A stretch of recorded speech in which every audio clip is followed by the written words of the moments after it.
desmontado del campanario, que es del antiguo que había, y ahora hemos puesto el... Bueno, ya estaba, lo que pasa que lo han desmontado todo, lo han limpiado, lo han arreglado.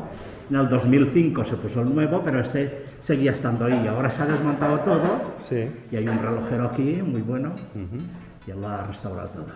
Genial.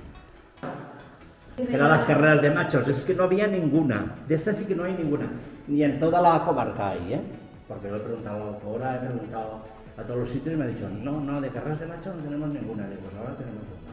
Mira qué bonita, y como es tan grande, es que la querían meter abajo, pero como al final ha sido tan grande, se está planteando ahora.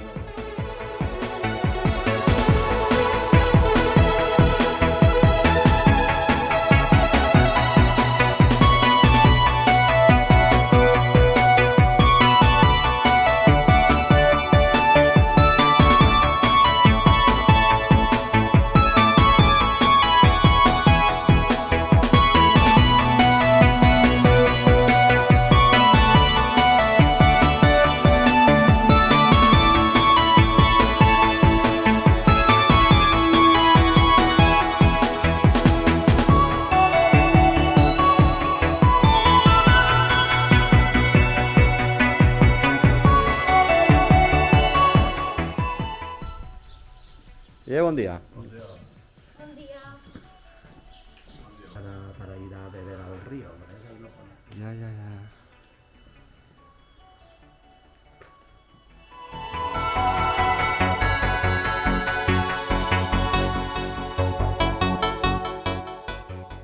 Desde este punto privilegiado observamos las huertas que circundan el pueblo, el molino y allá al fondo la localidad de Lucena del Cid, capital de la comarca.